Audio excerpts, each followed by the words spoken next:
Nous continuons notre liste de juges. On en était au 4e avec Barak. Nous passons maintenant au 5e, Gédéon. On va voir son histoire en 2 épisodes, un aujourd'hui et la fin demain. Juges, chapitre 6.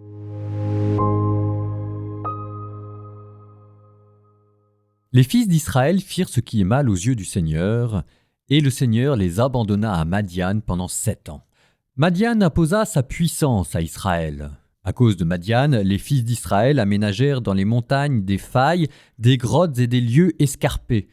Chaque fois qu'Israël avait fait les semailles, Madian montait avec Amalek et les fils de l'Orient, et ils attaquaient Israël. Ils campaient auprès d'eux et dévastaient les produits du pays jusqu'aux abords de Gaza. Ils ne laissaient à Israël ni vivres, ni moutons, ni bœufs, ni ânes. Ils arrivaient avec leurs troupeaux et leurs tentes, comme une multitude de sauterelles. Eux et leurs chameaux étaient innombrables, et ils envahissaient le pays pour les ravager. À cause de Madian, Israël fut réduit à une grande misère, et les fils d'Israël crièrent vers le Seigneur. Comme ils criaient vers le Seigneur au sujet de Madian, le Seigneur leur envoya un prophète qui leur dit « Ainsi parle le Seigneur, Dieu d'Israël. C'est moi qui vous ai fait monter d'Égypte et vous ai fait sortir de la maison d'esclavage. Je vous ai délivré de la main des Égyptiens et de tous ceux qui vous opprimaient. Je les ai chassés devant vous et je vous ai donné leur pays. Je vous ai dit, je suis le Seigneur votre Dieu. Vous ne craindrez pas le Dieu des Amorites dont vous habitez le pays, mais vous n'avez pas écouté ma voix. » L'ange du Seigneur vint s'asseoir sous le térébinthe d'Ophra qui appartenait à Joas, de la famille d'Abiézer. Gédéon, son fils, battait le blé dans le pressoir pour le soustraire au pillage des Madianites. L'ange du Seigneur lui apparut et lui dit « Le Seigneur est avec toi, vaillant guerrier. » Gédéon lui répond « Pardon, mon Seigneur. Si le Seigneur est avec nous, pourquoi tout ceci nous est-il arrivé? Que sont devenus tous ces prodiges que nous ont racontés nos pères? Ils nous disaient « Est-ce que le Seigneur ne nous a pas fait monter d'Égypte ?» Mais aujourd'hui, le Seigneur nous a abandonnés, en nous livrant au pouvoir de Madian. Alors le Seigneur regarda Gédéon et lui dit « Avec la force qui est en toi, va sauver Israël du pouvoir de Madian. N'est-ce pas moi qui t'envoie ?» Gédéon reprit « Pardon, mon Seigneur, mais comment sauverai-je Israël? Mon clan est le plus faible dans la tribu de Manassé, et moi je suis le plus petit dans la maison de mon père. » Le Seigneur lui répondit « Je serai avec toi, et tu battras les Madianites, comme s'il n'était qu'un seul homme. » Gédéon lui dit « Si j'ai trouvé grâce à tes yeux, donne-moi un signe que c'est bien toi qui me parles. Ne t'éloigne pas d'ici avant que je revienne vers toi. Je vais chercher mon offrande et je la placerai devant toi. » Le Seigneur répondit « Je resterai jusqu'à ton retour. » Gédéon s'en alla, il préparait un chevreau et avec une mesure de farine, il fit des pains sans levain. Il mit la viande dans une corbeille et le jus dans un pot, puis il apporta tout cela sous le térébinthe et le lui présenta. L'ange de Dieu lui dit « Prends la viande et les pains sans levain, pose-les sur ce rocher et répands le jus. » Gédéon obéit. Alors l'ange du Seigneur étendit le bâton qu'il tenait à la main, et il toucha la viande et les pains sans levain. Le feu jaillit de la roche, consuma la viande et les pains sans levain, et l'ange du Seigneur disparut. Alors Gédéon comprit que c'était l'ange du Seigneur, et il dit « Malheur à moi, Seigneur mon Dieu!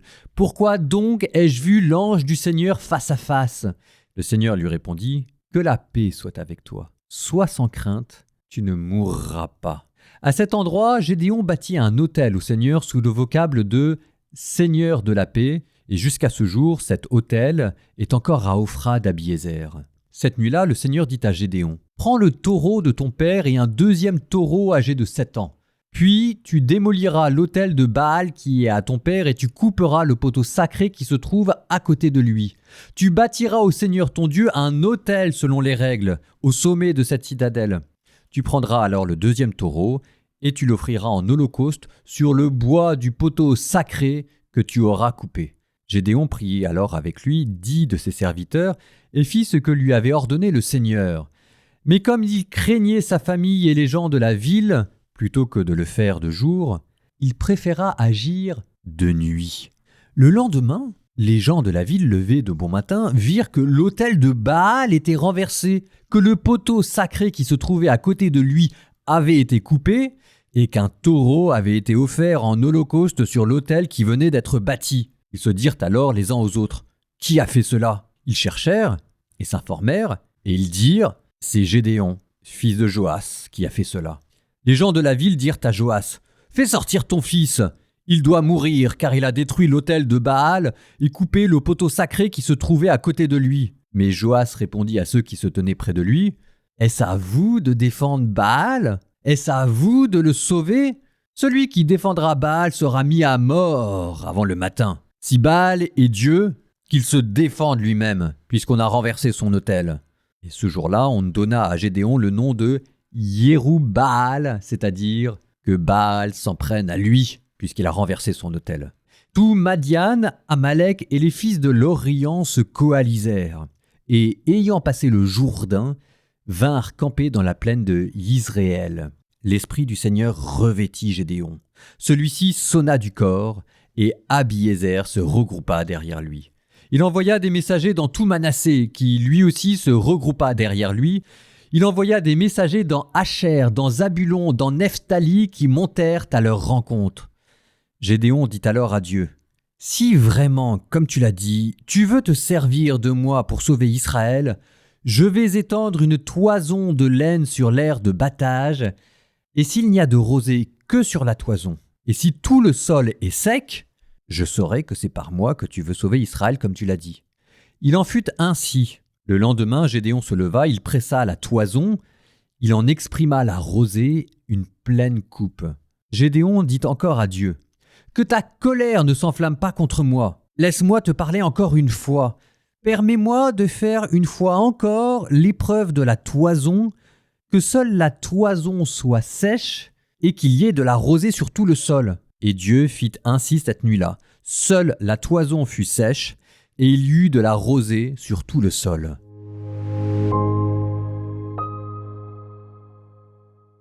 Dans le texte, il est question des Madianites. J'espère que ça vous rappelle des choses quand même. Enfin, le livre des nombres. Souvenez-vous, Balaam, le premier anathème. Il faut croire qu'il n'a pas marché parce que revoilà les Madianites qui sont peut-être comme la mauvaise herbe, c'est-à-dire qu'on a beau l'arracher, la déraciner, ça finit toujours par repousser. Ici d'ailleurs, ils sont présentés comme un fléau d'Égypte. Ils sont présentés comme des sauterelles qui viennent recouvrir le pays. Ce qui veut dire qu'Israël maintenant est du côté de Pharaon. Mais moi, mon commentaire, je voudrais le commencer avec ce prophète qui commence par rattraper tout le monde et qui ensuite se transforme en ange. Et c'est là qu'entre en scène notre Gédéon.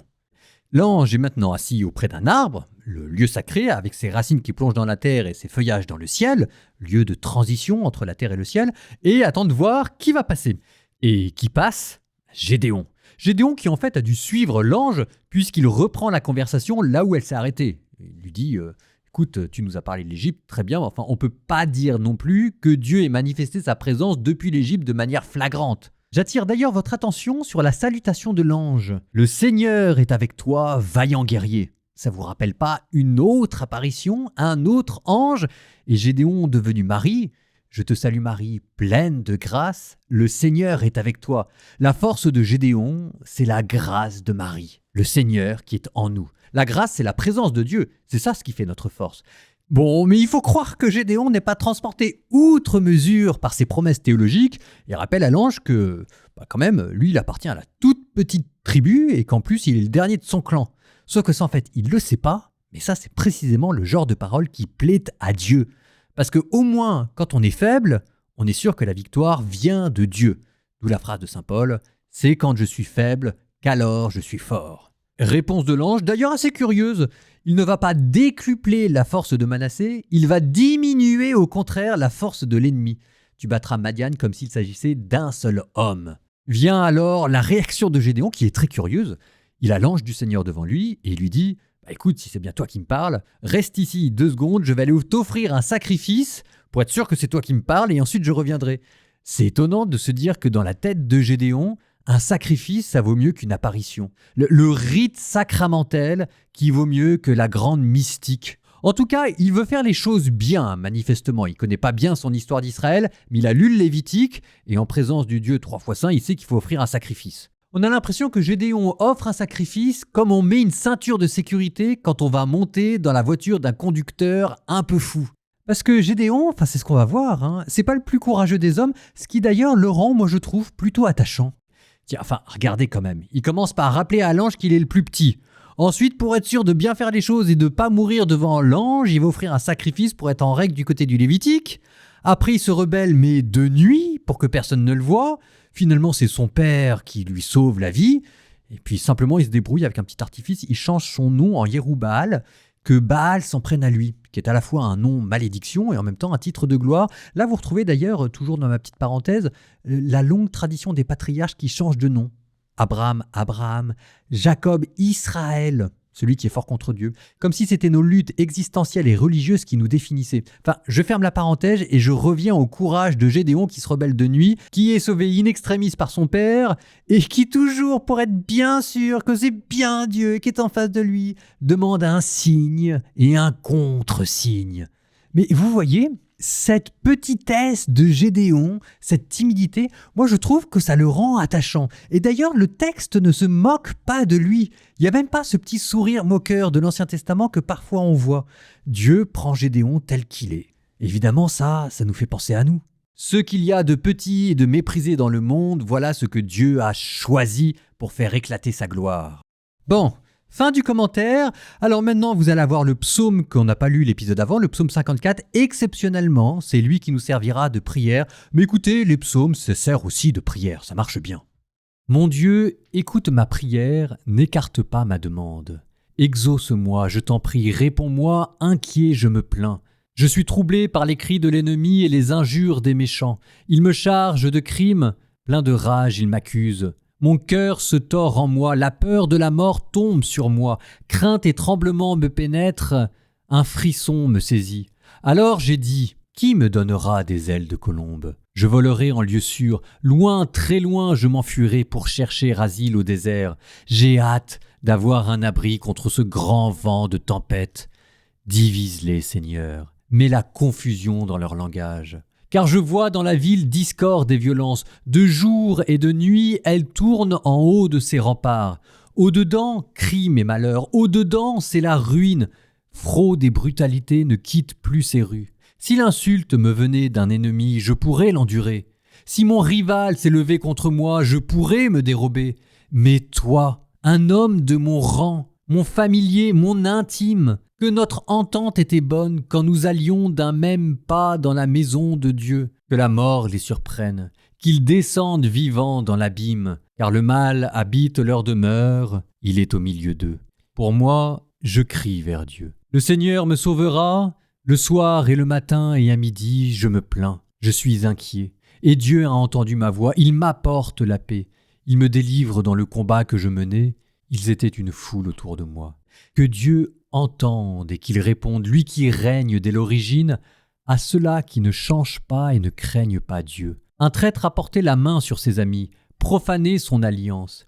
Il montre un visage séduisant, mais son cœur fait la guerre.